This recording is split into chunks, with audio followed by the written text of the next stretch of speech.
My name is Tom, and I live in a small town where the streets are slow and people rarely talk to each other anymore. One cold morning, I walked to the bakery near my house.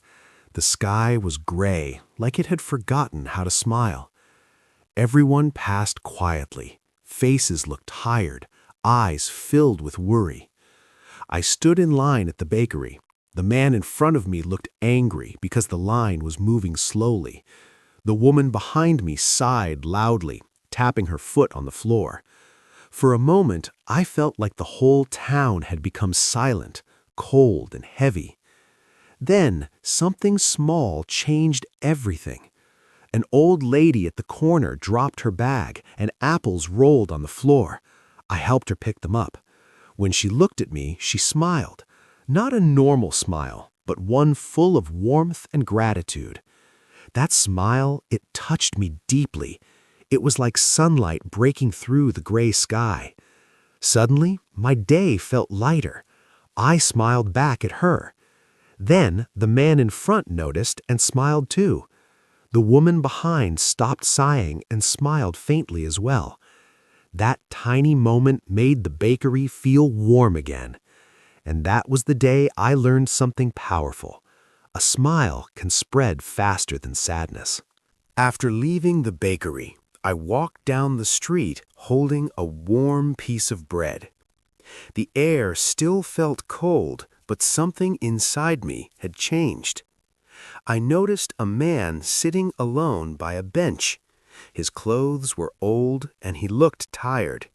Usually people just passed him by, pretending not to see. But today, I stopped. I sat next to him and smiled. He looked surprised. Maybe no one had smiled at him for weeks. We talked a little. His name was Jack. He used to work at the local factory before it closed. I gave him half of my bread, and his eyes brightened. He smiled too, and for a moment it felt like we weren't two strangers anymore. We were just two people sharing kindness. Something easy, something simple. As I stood up to leave, Jack said, "Thank you, Tom. I almost forgot what kindness looks like." Walking home, I realized how powerful a simple smile could be, like a spark that starts a chain of light. That day, I didn't just give bread, I gave hope, and hope always grows where kindness lives. The next afternoon, it started to rain heavily. I ran through the street with my jacket over my head, trying to stay dry. Then I saw a little girl standing under a tree, holding a broken umbrella. She looked scared and was waiting for someone who didn't come. I stopped and asked, "Are you okay?" She nodded, but her eyes were full of tears. Her umbrella was torn and her shoes were soaked.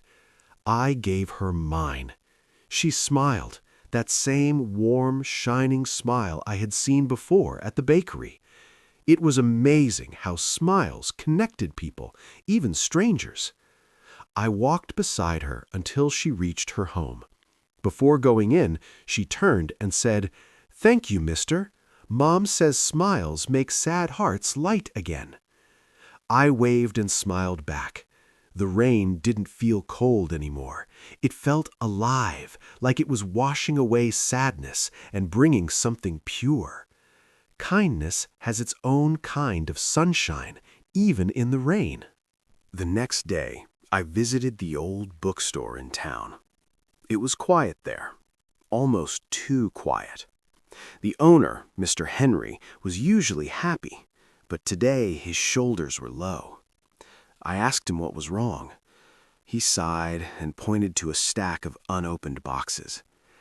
"Tom," he said, "business is slow.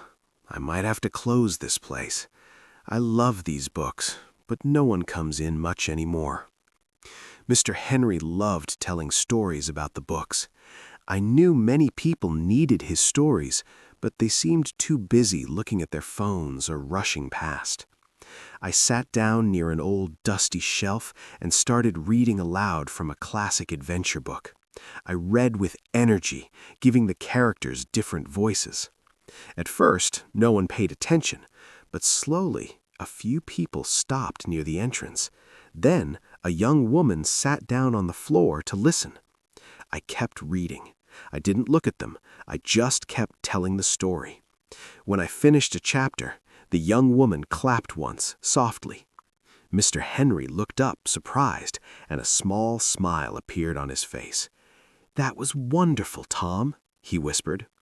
It was not a big change, but the silence in the store was broken by something warm, the sound of shared imagination. Hope, it seems, often hides between the pages of old books, waiting for a voice to bring it back to life. The kindness I had shared started to feel like a strong, quiet river flowing under the town. It wasn't just me anymore. The baker, Jack, and even the girl with the umbrella seemed to be sharing small moments of warmth. I decided to try something bigger. I went to the town square on Saturday morning. It was usually a place for rushing, people going to the market or waiting for buses. I brought an old guitar I had found in my attic. It was slightly out of tune, but it worked. I sat on the edge of the fountain and started to play a very simple, cheerful melody. At first, people walked by quickly, avoiding eye contact, still stuck in their busy routines. Then I saw Mrs. Gable, who always looked serious and busy, slow her steps. She stopped far away, just listening. Then a young couple pushing a stroller paused. I kept playing, focusing only on the music and the feeling of connection. I wasn't trying to be famous, I was just trying to share joy. Slowly, people gathered. Not a huge crowd, but about 10 people stood still. Some tapped their feet. 2 children started dancing a little dance near the fountain's edge. Mrs. Gable surprised everyone, including herself, by offering me a small, genuine smile. It was the first time anyone had seen her smile like that. The music was simple, but the shared moment was powerful. It showed that even in a busy world, people are hungry for a moment to simply feel good together. The music didn't last long, but the effect did. The next week, the bakery was busier. People weren't just buying bread, they were talking to the baker. Jack, from the closed factory, was helping the old lady from the bakery carry her groceries, and he was laughing. Even Mr. Henry from the bookstore told me he had sold 3 books that week just because people remembered how good it felt to listen to a story. I realized then that kindness isn't a single action, it's an echo. When I gave my jacket to the girl, that warmth echoed into her saying thank you. That thank you echoed into her mother's belief in smiles. My shared bread echoed into Jack helping someone else. And my simple song echoed into Mrs. Gable's first genuine smile in years. A single small action, like a pebble dropped into a still pond, creates ripples that move farther than you can see. My story wasn't about me doing great, heroic things. It was about noticing the small spaces where kindness could fit. The dropped apples, the quiet sadness, the empty music stand. The town didn't look different on the outside. The buildings were the same. But the light inside the people was brighter. The gray morning was gone. I looked around at the town square, now filled with the everyday sounds of happy people. I smiled. It was the biggest smile yet, because it was not just my smile, it was the echo of every smile I had helped start. The end.